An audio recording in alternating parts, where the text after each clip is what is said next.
Good afternoon. Good afternoon. Today we are live, and my co-host will be calling in the next 12 minutes. I had eye surgery this week, and one of my eyes looks like a cyborg. I'm going to play you a clip from a Venezuelan historical video. Trump has been harassing Minnesota Somalians for over 1 to 2 weeks.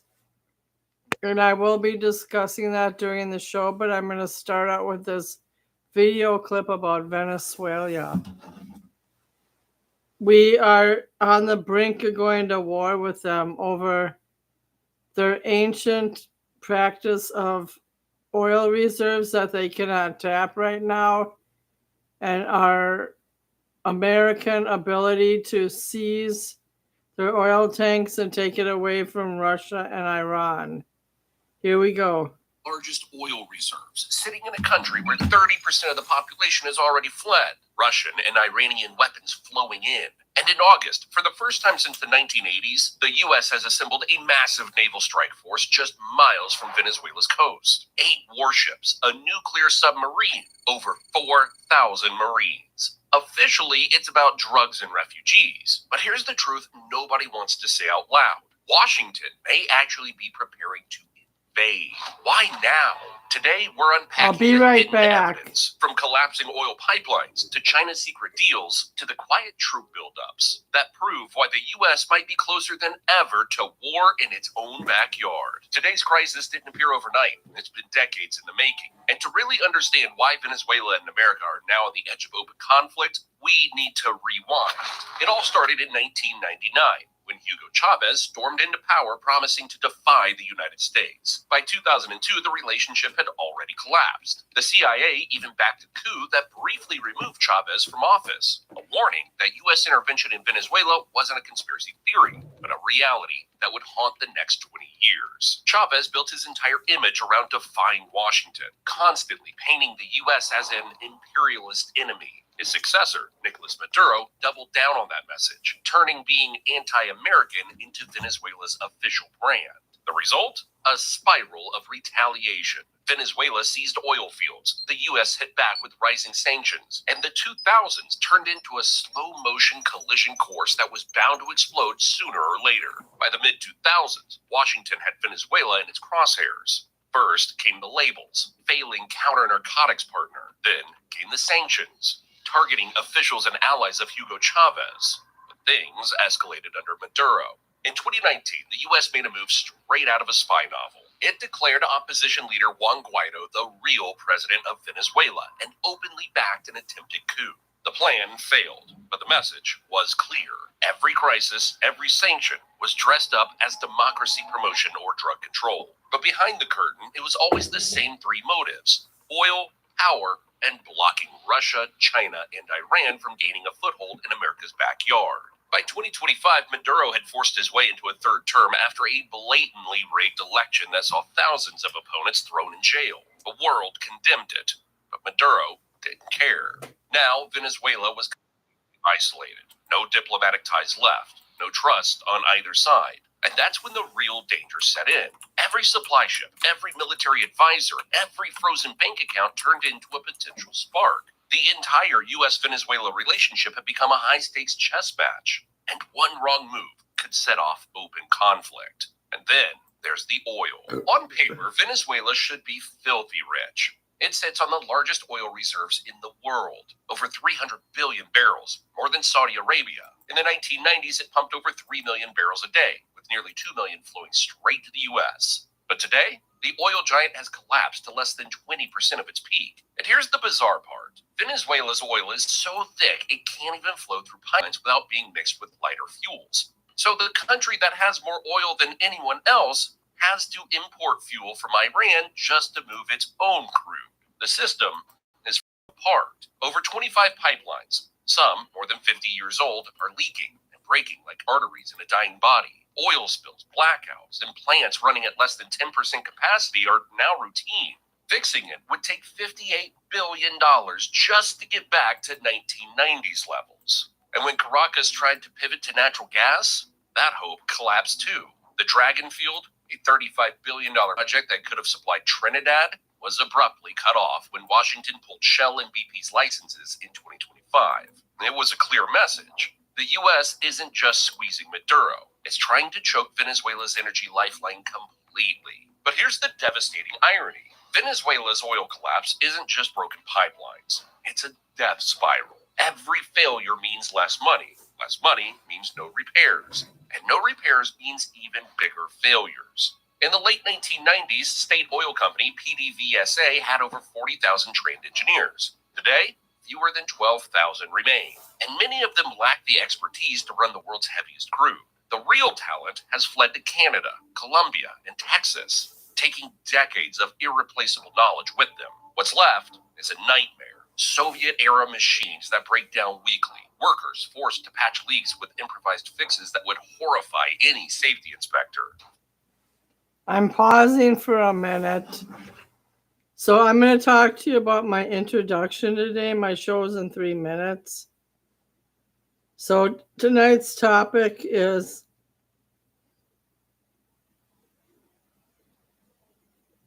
Venezuela and Somalia. I live in Minnesota in the upper part of the state. We only have a small handful of Somalians here. Most of them live in Minneapolis, St. Paul, and St. Cloud. I'm taking the call. Hi, you're the first one on the air.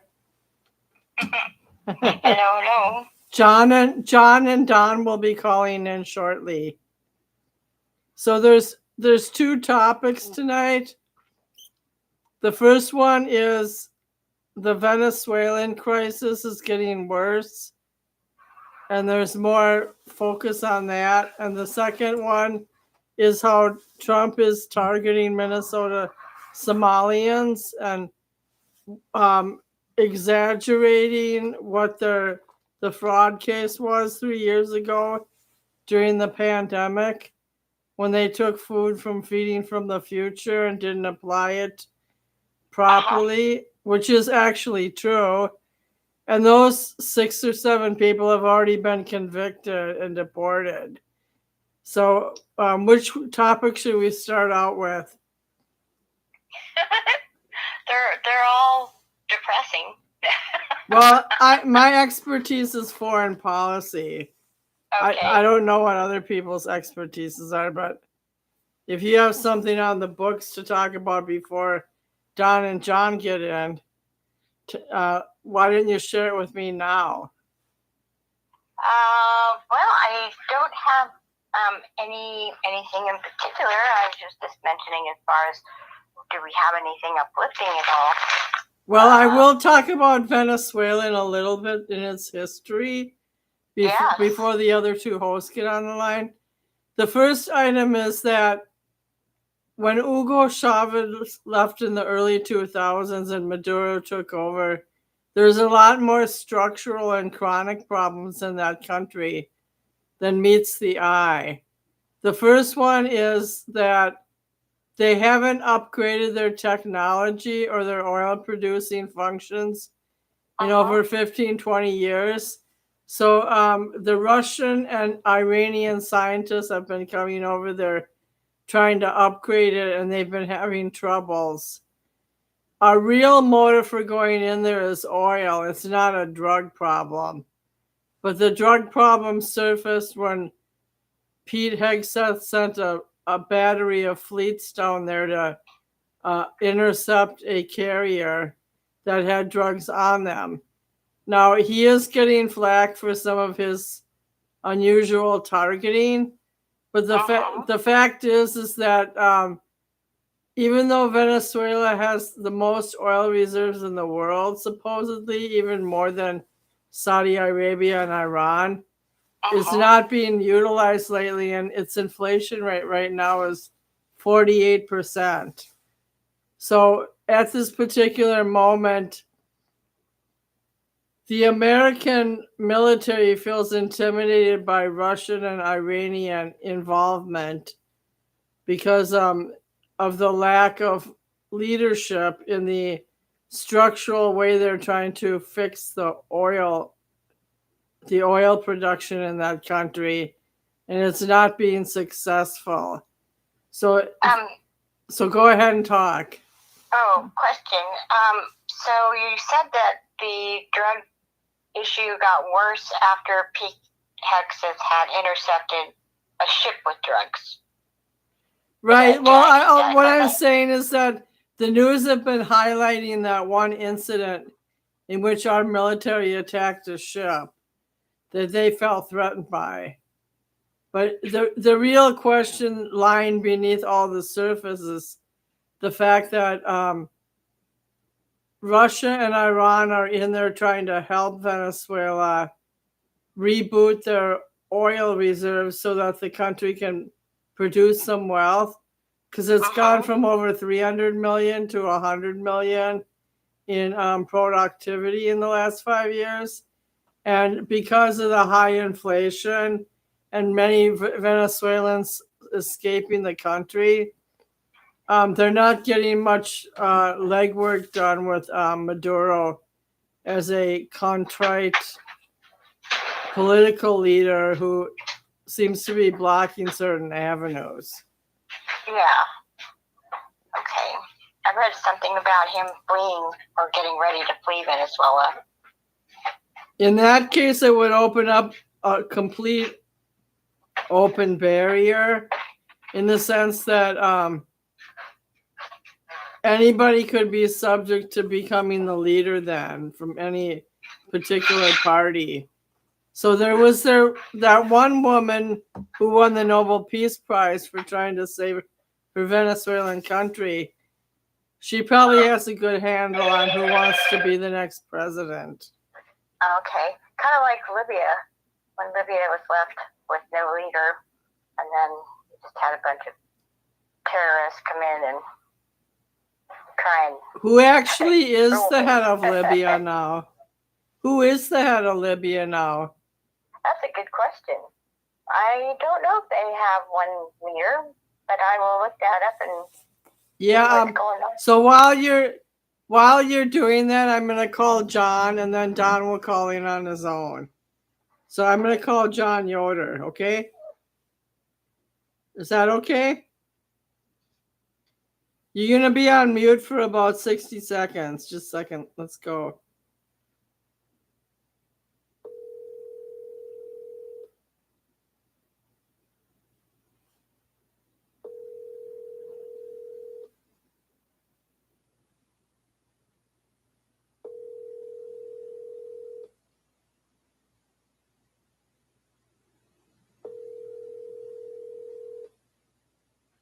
Suzette? Yes. He didn't pick up yet. Oh, okay. Who is the leader of Libya at this time? It said that it's a divided political landscape with two main figures recognized as heads of Libya, which is Mohammed al-Menifee, and then the other one is Abdul Ahmed Diebe. So not one of those people have a stronghold in the nation? No, neither one of them does. They're, just ruling together. It says that the country remains politically fractured, and the government of national stability was installed by the Eastern-based House of Representatives in March 2022, but it's resulted in dual power, and the UN continues to recognize the GNU as a legitimate government, which the GNU is Abdul Ahmed Dibba. It's Dbeibeh. I don't know how to pronounce it. In other words, it's not. There are some functions of government that are probably operating, but as far as a strong leadership, they don't have it in place right now. Right, one that's recognized by, the state, so to speak. So yeah, today I'm presenting myself as a cyclops. I don't oh no. I don't have my sunglasses on, and I don't have my patch on, and I didn't put my ointment in the eye yet. I couldn't get a hold of John, but I'm gonna text him. And let's just go down the list. Anyways, how are you feeling tonight? I'm doing much better, thank you. I did a lot of resting today and drinking water, and so I'm feeling a lot better. I'm sitting up and What's the weather ready to like? go. What's the weather like there? It was like, what, 78, 79 today, I think. Nice. It was nice. Yesterday was a little bit warmer. It was like 83. At what level is your temperature uncomfortable? When it's over 80? Yeah. Yes. Mm-hmm. And if it's, yeah, pretty much, because anything under 80 is good for me. Is Rob still working part-time? Yes. How's that going? It's going. You know.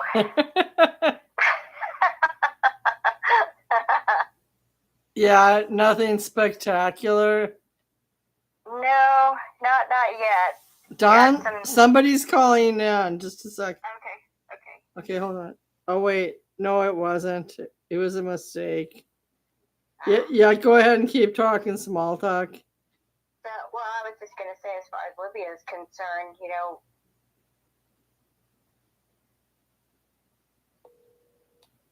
who would run the country, you know, unless the United States installed somebody, and if they did that, we know that would either change the people they pick, the U.S. government, that is, never is really good for the country that's being governed. I feel like there's mixed pockets of success in our nation. For example, Donald Trump just got an honorary award for a soccer program that he helped initiate in the World Cup. But the Iranians and another team are playing in Seattle, for one thing, and they're anti-LGBTQ, and their nations are not pro. They arranged the soccer game to be right in the middle of the Seattle LGBTQ Pride Parade. So these they picked the kind of teams that don't like LGBTQ people. So now they're scared there's going to be a major conflict about that. And what country was this? Did he do that with? I mean, I know it's the World Cup, but I mean, is there... John's calling in on the other line. Just a second. Okay.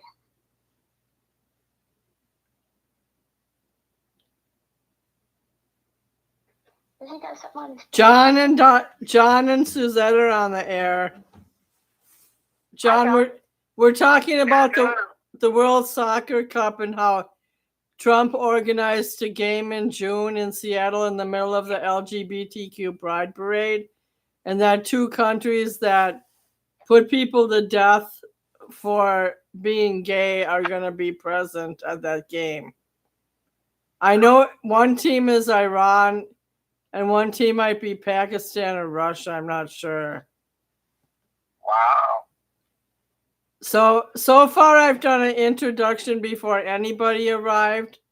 I did a 6-minute introduction on Venezuela and how the real piece to the puzzle is that the United States wants to cultivate oil down there and take it out of the hands of the Iranian and Russians, and that the equipment is bad. And who's making that squeaking? It's my dog. Oh, it is. I'll put myself on mute. Go ahead. So me and Suzette were talking about the Venezuelan conflict and how she thinks Maduro's going to go into hiding, and that the Russians and the Iranians are trying to get malfunctioned oil equipment back in order to make the country running again. But Trump has other altruistic plans to invade the country. Have you been following that story, John? Yeah, I have been a bit, and there's a lot of stuff that goes on behind the scenes. One of the big things is Venezuela. They host a lot of terrorist groups to train and practice, and they feel that's a launch point, like with Hamas. They feel that from South America they can roll up into the U.S. We have, I think, about 18,000 terrorist entities that have come into our country that no one knows anything about. Imagine you bring an assault team of not even the CIA and the Homeland Security. They don't know nothing about it. Under Joe Biden, no, just people came through the border. Remember that? They just say, "Hey, I want amnesty." It's like, okay, boo boo, you get amnesty. Like, we'll give you, a couple of years. We'll get your court case. We got millions of people, millions of cases, and we'll get to it. So, and whether they're vetting later on or not, it doesn't matter. Those people are in. It's a terrible situation. So Trump is backdooring. He's just saying, okay, I'm going to lean all over you. You're bringing people into our country. Maybe we'll bring some people into your country. Well, so far we've brought in 8 ships and a nuclear submarine. So we're trying to get to the bottom of it. Does America want something besides stopping drugs, or do they want a piece of their oil pie? Well, if that oil's going to people who want to destroy and blow us up, I don't know. What would you do? Well, first, I found out through a documentary that the oil problem is that they don't have upgraded equipment, and they have lethargic equipment, and the GDP of the Venezuelan economy has gone from 313 million to just over 100 million in the last 5 years. So the country itself is going broke with poor equipment, and they're not being efficient, and they can't be because the oil production is at a standstill pretty much because of their bad equipment. Right, and he lost the election, right? And so he didn't step down. And the gal who won the Nobel Peace Prize, actually they smuggled her out. They had 10 checkpoints. They got her out. She wore a wig, and there's a possibility that maybe even some of the people wanted her to get out, and they looked the other way. But she went into I'm not sure where they get that award, but it's somewhere in the. It was in Oslo, Norway. She didn't get there, and I didn't know she got smuggled out, but I know she didn't get there in time. She got to a neighboring city, I think, in Denmark. And they would have killed her if they caught her or done something to her. So she snuck out. And Maduro's not a cool guy. He loves killing Americans and killing us through drugs and getting money to supply terrorist groups that sponsor terrorism. So you could say on a Monroe Doctrine, we're going to take care of our hemisphere and make sure that we're safe and secure. Now, you may not agree with the method. Well, all I know is I know what the Monroe Doctrine is. Suzette and I thought that female who won the Peace Prize probably had some kind of inside information on who would be the next leader. That would be good. I guess the question would be if someone was trying to kill you and I went over there and I stopped them and you said, John, did you have a search warrant? Did you go to the courts and get the proper paper? We're going to go, this person was going to kill you. And I stopped him. Maybe you arrest me. But that's kind of what Trump is doing. He's just like, I'm going to make it happen. There's a process, and they're trying to dance with it. But the people that he's facing are these drug boats and these terrorist groups. Are they asking international law? Are we doing this properly? I have a question. Do you think those drug boats are just a mask for making money when the rest of the economy is crappy? What do you mean in what Go ahead. sense? As far as masking the economy.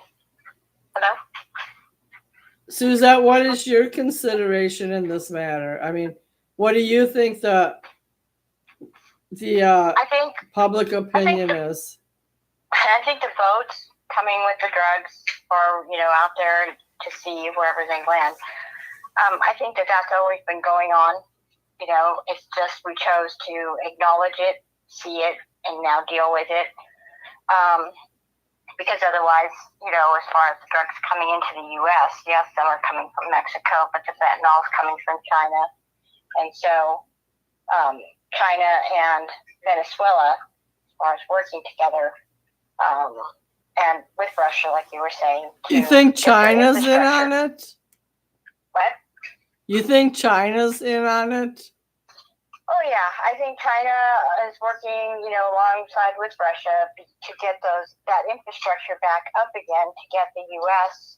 basically to back off Venezuela. They're not very strong right now, considering they used to put out 3.2 million barrels per day of oil, and that was in 2000. And now they're putting out only 900,000 because of their poor infrastructure. And it hasn't been updated in 50 years, which you were mentioning earlier as far as their infrastructure and the deterioration. So they're saying that 58 billion is required in investment just to get started as far as that infrastructure, building it back up again. But as far as the oil goes, the U.S. and Europe have plenty of oil. We're not going after their oil. It's basically these investment companies like Standard Oil or Exxon Oil. Let's see, what was the one that they talked about in the article? Chevron. And OPEC, Chevron, and these private investors, not only them, but for minerals and things like that. So private investors is what the U.S., I believe, is trying to get in there, but they're using the drug situation and trying to cut off Russia and China from building Venezuela's oil infrastructure, because then they wouldn't need anything from the U.S. I think and I don't even know if that even makes sense, everything I just said, but mostly a lot of it does, but materials. The only correction I have is that I think the two neighboring countries that were helping was Russia and Iran. It wasn't China.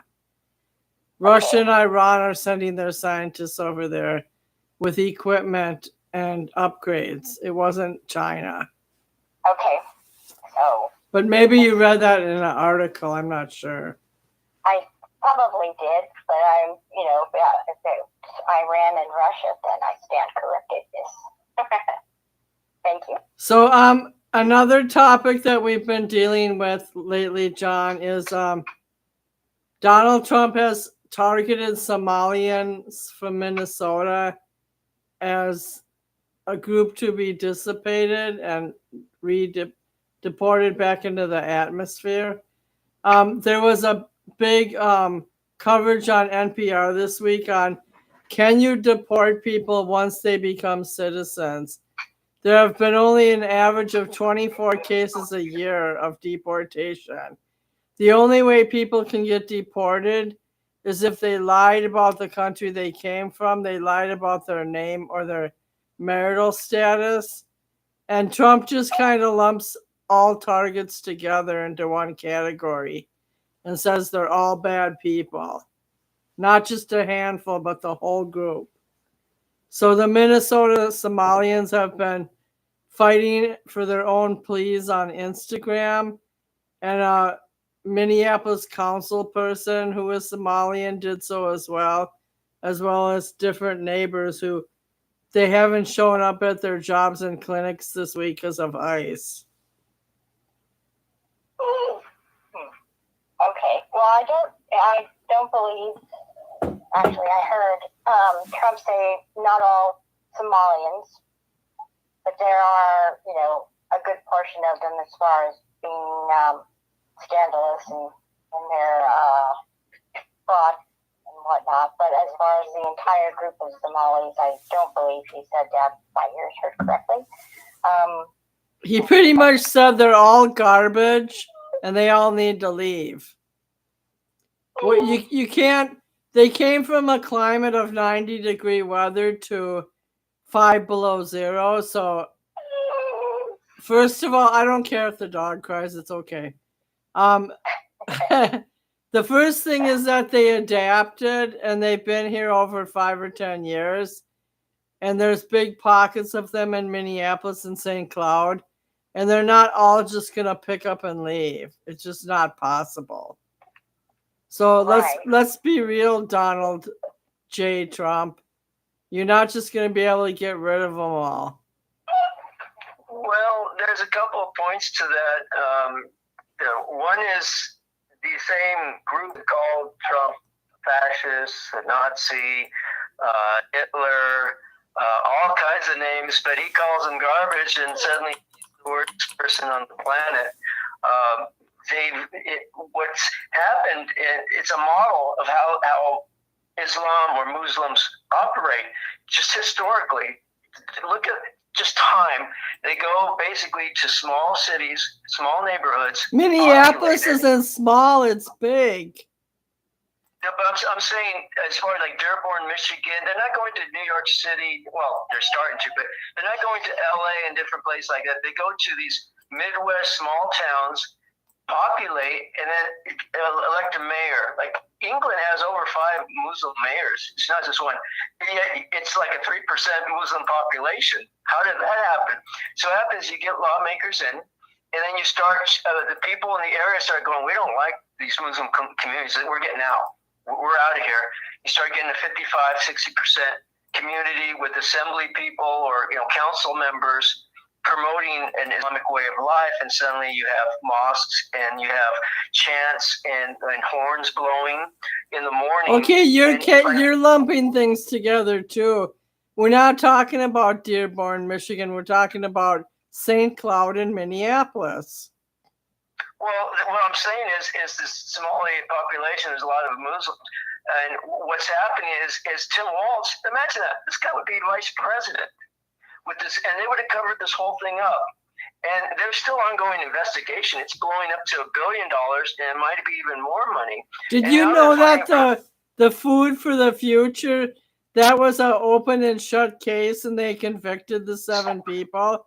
They've already been convicted. There's 57 people. Well, it's not open and shut because there's 57 people arrested, and they're ongoing trials right now, and they're opening up new things.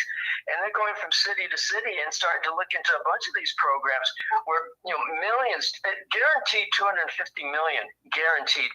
And these people are going to hotels in different foreign countries, partying, getting $3,000 a bottle of champagne. They're driving mega sports cars and flaunting it on social media. I was saying that there are more than 7 people, but the main 7 people who did it have already been convicted and been stripped of their wealth. Did you know about this? Did you care? Yes, we had 4 to and letting this happen, and he was going to be vice president of the country. We had 4 to 5 radio shows about it a couple years ago. It wasn't a secret. I didn't follow it during that time, but this is the first that the public's hearing about it. You ask people about this, they have no idea. Yeah, in fact, I want to tell you guys something funny. I did a show on Turning Point with Charlie Kirk 4 or 5 years ago, back when he wasn't such a major national figure. I didn't even realize it till I was scrolling through my YouTube channel. I found it. We did the exploitation of the 7 Somalians who created the food organization to feed a child nutrition program in the St. Paul, Minneapolis area. We did it about a year to 2 years ago, and we covered it. But 57 and going up to 80, 87 is a bigger number. seven out of that's see that you're skewing numbers that go, well, it was just a little thing. No, it was a whole bunch of people, and the point is the people in charge of it, like Ilhan and She Walsh, wasn't in they should charge. have been up on this. They should have been up because their donors, their supporter base was. She based wasn't with in this. charge of it. It was 7 other people. The point is they were funneling money and also supporting Waltz, and when people were saying, hey, this is a problem, he buried it. He ignored it. He looked the other way. Well, actually, you're just burying it like it happened. I'm not burying nothing. I'm not burying nothing. How can you say it's shut and finished when the cases are going on right now? Not only that, but people who have, and setting aside the Feed the Children fraud, this is recent fraud, and the judges, we have people who have been charged, have their due process in court. The jury found them guilty, and the judges turned around and dismissed the case. They said, now, I didn't find enough evidence to find the defendant guilty, and so I'm just dismissing the charges. After a jury had deliberated and came back with guilty verdict. And so that's happened twice already so far in Minnesota. And I thought that was very interesting that that's even taking place. But to date, as far as 78 people have been charged in recent Minnesota fraud investigations with more than 50 convictions or guilty pleas reported so far. So, and that's again in Minnesota. So these are separate from the Feed the Children. I'm gonna read an overview. The Feeding Our Future trial refers to a massive federal case against individuals who allegedly defrauded U.S. government out of over $250 million by exploiting COVID-19 child nutrition programs. The founder was Amy Bach, a white chick. I threw that in there. And co-defendant Salim Syed, convicted in March of 2025 for wire fraud and bribery, highlighting a significant pandemic fraud. I guess the final convictions weren't until this year. It was a scheme set up for luxury purchases and international travel. Multiple defendants have faced charges and sentences for inflated meal counts and funneling funds, which the scheme's origins trace to a small halal market in Minnesota, making it the largest COVID fraud case in the United States. So there were some major. There was Amy Bach, the founder, Salid Syed, the co-defendant, Abdamallah Jad Mohad Noor, Najmo Muhammad, and several others. It did not involve the Ilhan Omar woman. It did not involve her. I wouldn't. Well, it did in a way that people donated to her, and she was taking money for them. And she promoted it. And also, Tim, the main people did get convicted. They didn't get off the hook. Even though she wasn't charged, as far as in the law's eyes, but that doesn't mean she didn't do anything wrong. All I know is that now she's back on. Cases of outright fraud, but the judges had said, not enough evidence. So why did they even let it go to trial? So now she's on Instagram asking for money for her congressional campaign in the fall of 26, as well as several other Minnesotans who are trying to beat the Republican system.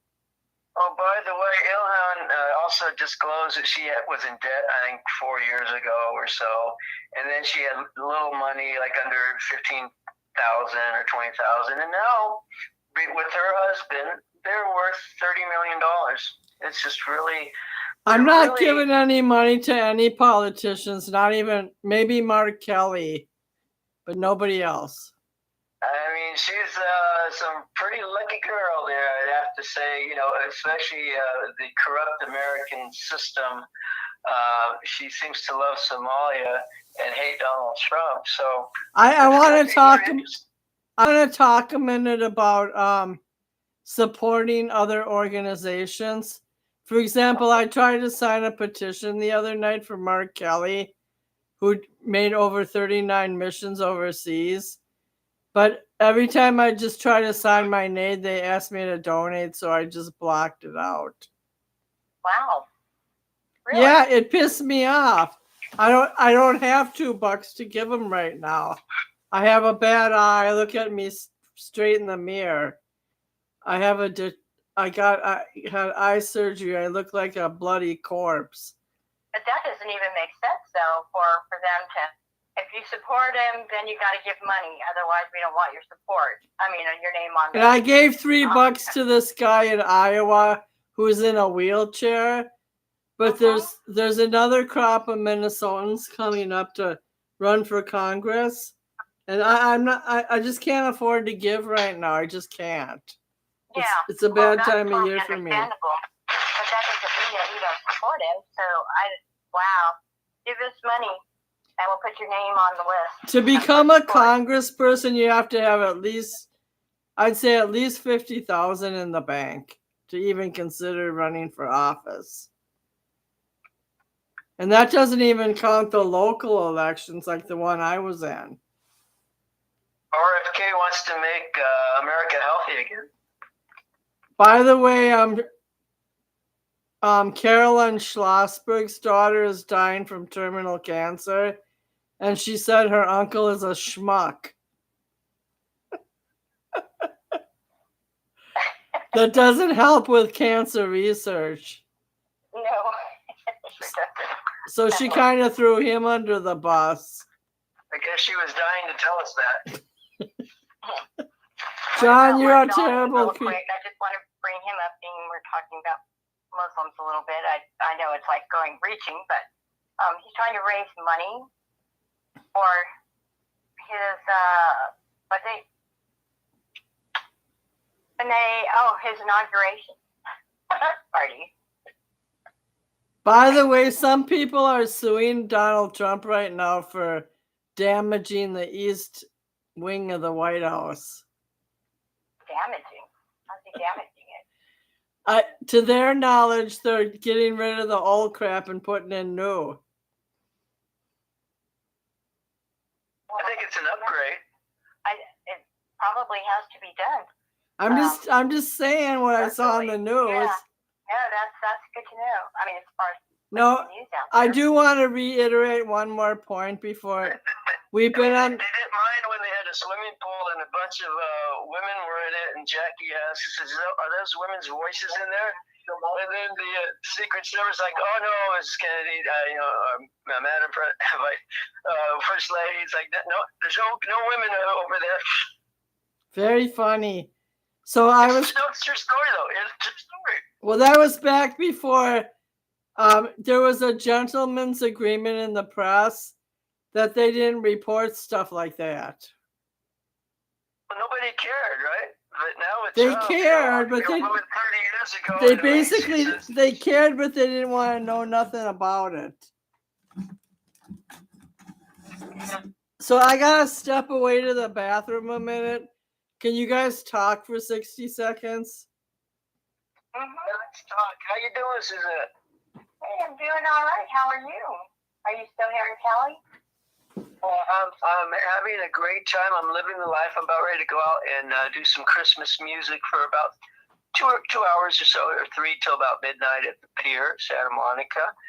And about a week, well, it's coming up on about 5 days, I slipped and fell running to the gym. Is a dark street, broken sidewalk, and I face planted. So it bruised my eyebrow, and then it did one of those kind of hematoma, that little blood bubble. So over the last couple of days, it's been traveling south, which starts creating a black eye. So it looks like someone popped me in the face, but I mean my eye's fine. It's just the blood flowing down. It gives that visual. So we played last night. So what I did is I got some. I wore like a baseball jersey, baseball cap. And I put some eye black like athletes do, when they go out to play ball. So it doesn't look like I have a black eye. Unless you like a foot away from me and talk for 5 minutes and go, oh, you have a black eye. But no one seemed to notice, from a distance. You can't tell. Well, that's good. I mean, thank God, God gave me a thick skull, apparently. For sure, because you sound good. Yeah, I do, and I mean, like I said, I don't even know it till I look in the mirror. I go, oh yeah, that's right. I'm a lefty. I've got an owie. Yeah, I'm like a one-eyed monster. Oh, you and Jane, are you opposite eyes? Because she had eye surgery on the. Well, see, mine's on the right. Was hers the? I'm not sure which eye she had done. Yeah, it was just on Thursday. To check her. I think it was her right eye. Let me check this out. That's a good question. You gotta have vision, Mm-hmm. So the video I saw on Zoran Mondani, he's walking around the city, parts of the city, talking about raising money for the people of New York, as he says, or improving it or whatever. And it's like, well, if they had money, they probably would, not need rent control and government grocery stores and stuff like that. He does everything with a smile, and he uses words that inspire. It's kind of a very Obama thing. It's like, this is going to be a great day. We're going to work together, and this is it's like all these platitudes. We can do this. Let's work together, and that's why I'm here fighting for you. It doesn't mean anything. It's like, oh, you mean you can charge us more money, or you're going to go after rich people. They're going to run, and we're going to have nothing when you're done. But it's very inspiring. We're not going to have nothing. Yeah, for those that want to believe. Like we're looking around your neighborhood and going, see the Jones up there? Man, they got a really nice house. Look at his beautiful wife and his kids.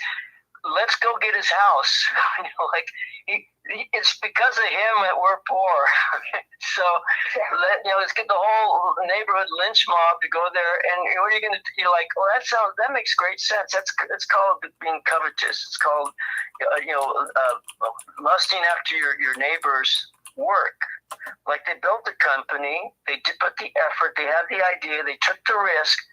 Other people played it safe. They went to school and they took their 9-to-5 job. This person's an entrepreneur, and they should get the reward. And now we want to strip that reward.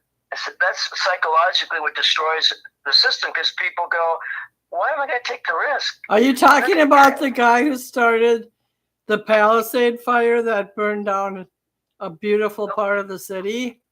We were talking about the Mondami style. That is, you smile a lot and you go, we're going to work together, and I'm fighting for you, and this is going to be the greatest thing. Finally, someone is hearing your voice.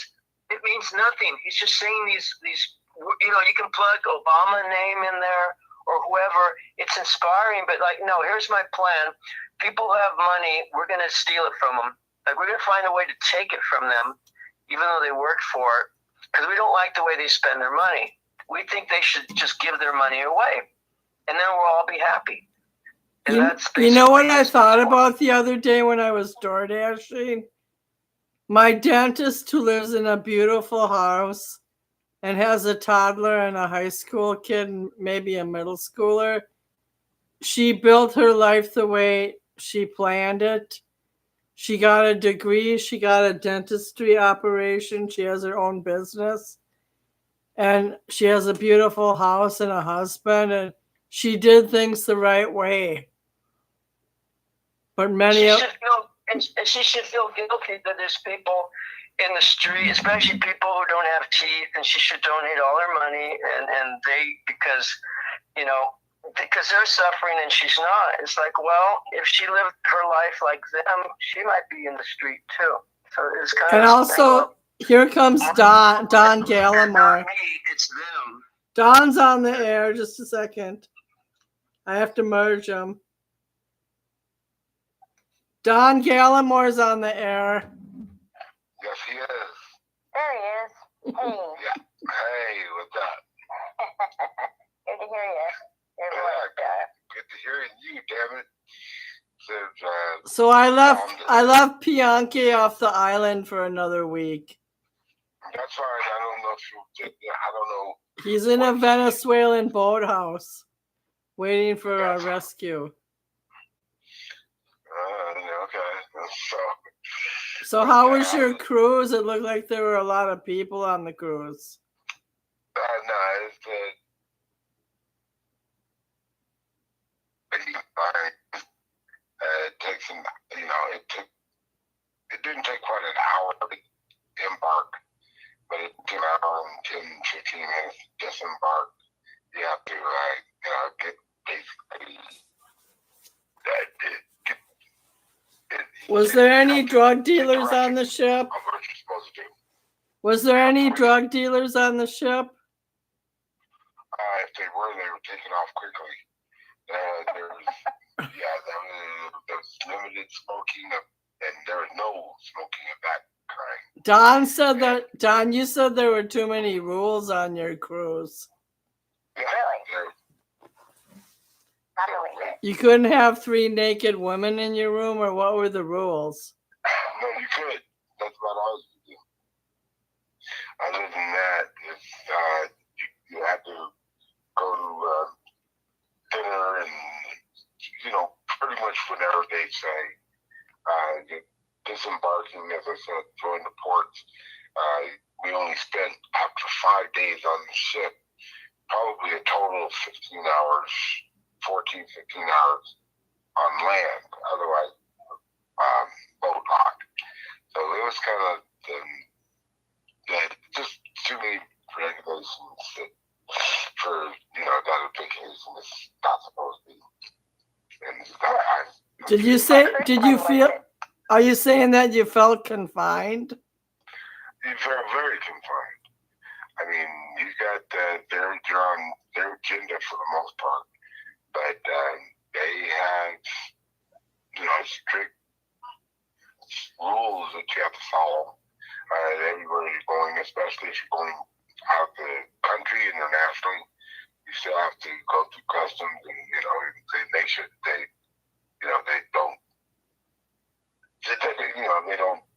don't exceed some other countries' laws. John, do you have to go do your ministry now? Who? John Yoder was on the air and he said he had a bad eye. Yeah, I'm actually getting right loading up right now, so I'm just on mute listening. Yeah, because our show's gonna be over soon. Don, you overslept.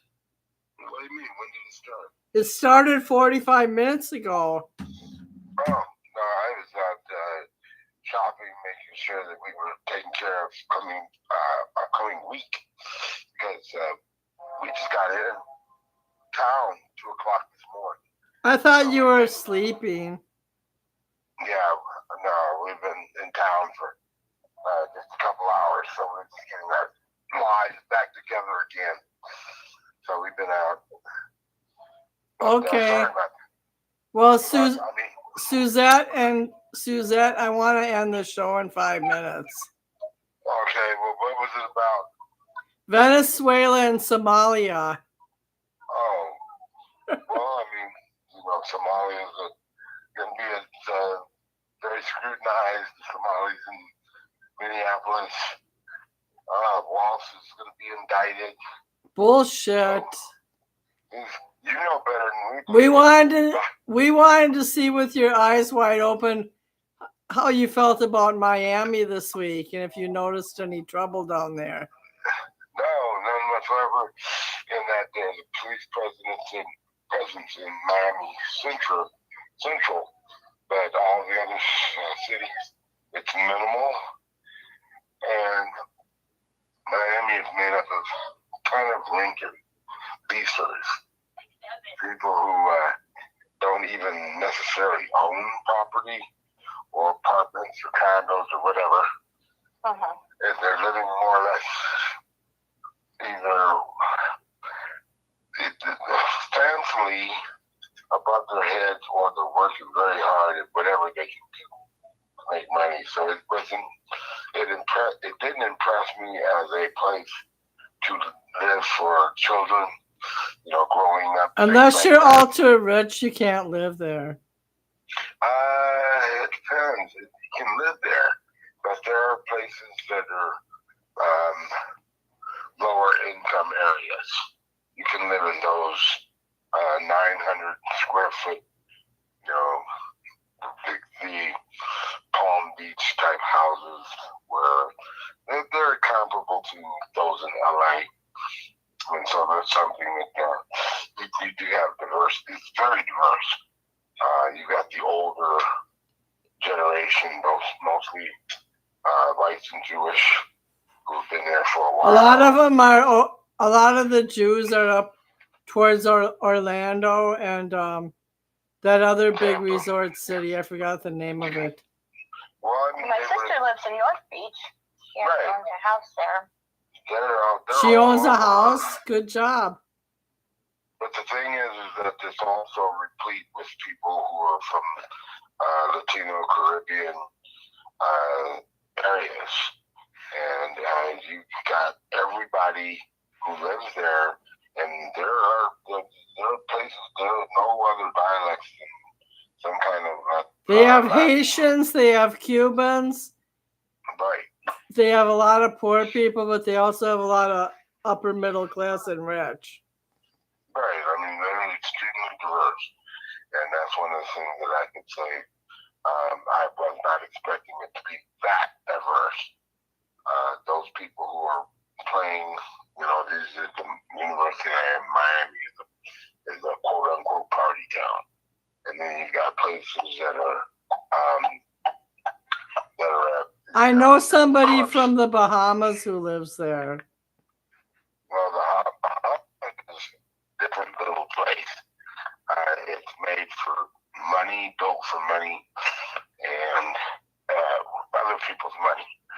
They're well known for being pirate. She's from the Bahamas. She's in her 40s. She naturalized as an American in the late 2000s. I'd say in the early 2000s. She's kind of a scam artist herself. That's what they have to be, because money is how they survive. She lives in Orlando now, and she worked at Facebook in the Silicon Valley. She was a scammer. How do you work in Orlando in Silicon Valley? She worked at Facebook in the Silicon Valley, then she broke up with her boyfriend and moved to Orlando. Okay. All right. Well, anyway, bottom line is that there's a lot of people out there who are doing things just for the money. And I mean, it's okay. You have to give them credit, but when they start doing things on the edges. How the hell would you know that? Just going from an airplane to a boat. Yeah, no. I mean, it's obvious. They tell you before you go from the airplane to the boat to the shore to be very vigilant that you don't go off the beaten path, because there's a lot of hidden problems that arise especially for tourists. And they tell you that straight from the gate. So there is no question that as soon as you get off the boat, you've got to be very careful in the area where you go. That's a given. And so, it's something that you don't always expect, but you have to keep in. We have frequent news coming out of Rhode Island right now, Providence, Rhode Island, at Brown University. There's a shooting. There was an active shooting there today. Yeah, no, I saw that there are active shootings everywhere. Right now, people are there was one in Stewartville, Minnesota yesterday. They're going crazy. People are able to cope with what's going on around them right now. There's too much going around where our senses are being overloaded. And when you have 7 trillion bits of information on the internet per second. The brain cannot. I'm going kind of crazy too. Who? Me. I've been stuck at home 3 days from eye surgery. I ordered $16 worth of pop from DoorDash. That's stupid. That's pure sugar. It's Diet Coke. There ain't one drop of sugar in it. Okay, well, you just spent sugar, probably about $4 an ounce for that Coke. You damn straight. Cancer-causing agents that they put to replace the sugar in the Coke. Right. I mean, it is. I've been watching a show on murder, Missing or Alive. I've been watching the movie Ghost with Whoopi Goldberg. And I've been digging in the basement. So you know that the biggest phenomenon is asking Sir how to kill yourself and then going through it and doing it. And a guy from next door is bringing me 3 pieces of my Christmas tree so I can put my tree up properly tomorrow. Oh, well, that's good. And it's The one thing it's 15 fucking below outside. Yeah, I know. I feel very cold. I walked home from Well, right now, that helps her a lot. I walked home from ER last night when it was 15 below. Okay. I'm going. I just came from the Caribbean where it's Kiss my grits. That's pretty good. Why would I kiss your grits? I just came back from the Caribbean where it was 80. I said, kiss my grits. I want to be there. Why would I want to kiss your grits? I just came from the Caribbean where it was 83 degrees down there. Eat rocks. I ain't trying to kiss shit. I'm enjoying. You said you spent your happy moments inside of a pool. Well, no, we couldn't go in a pool. It's strictly the ocean. The pools were What? so small. They were kiddie pools practically. You said you got to go swimming in a pool. No, you don't go swimming in a 3-foot pool. What cruise did you go on? Carnival. And Okay. Carnival cruise. Yeah, and it was just. Yes, it sounds like with all those schools. Did they have good food? It was deserting. Did they have good food? Yeah, it depends on where you go. The food was good in the restaurants. They had really 3 restaurants. There. But you had the buffet that was pretty much half of the restaurant, 1 floor. And it was just pretty much regular food. But you had, you might have a rack of lamb that was there. A rack of ram? Yeah. So you got the opportunity to have a few things that were different. You forgot to take me and Suzette on the cruise. Yeah, right. And you'll come back just like everybody said. So I'm glad to be home. Everybody was kind of like, okay, been here, done that. It's time to go home. Being confined on a boat, it takes a little time to get used to. And when you got people running around looking after you or looking at you or looking at you as a mark for you to spend more money, the more they massage you. In other words, they're trying to upsell you. Correct. Everything, they'll do it on the sly. If you purchase something, look at your receipt because they may put a gratuity on there that you didn't authorize. Happens all the time. Shit. Yeah. Oh no. And then if you get money put on your account because most everything is on a cruise account that comes out of your bank that you spend. You set up an account initially.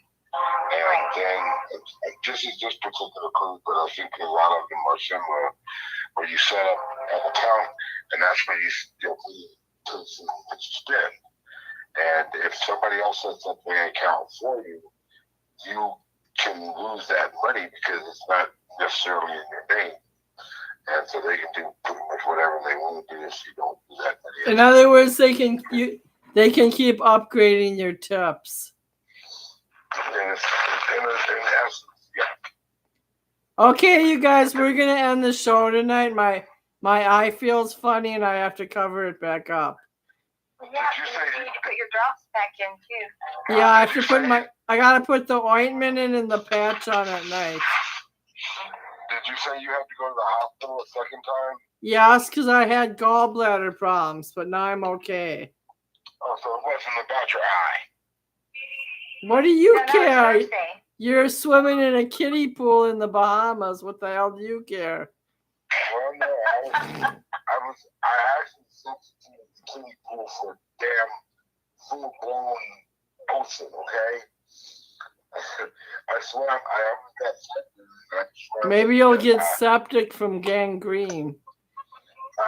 Okay, I'll talk to you guys next time. The show will be on a Thursday or Friday.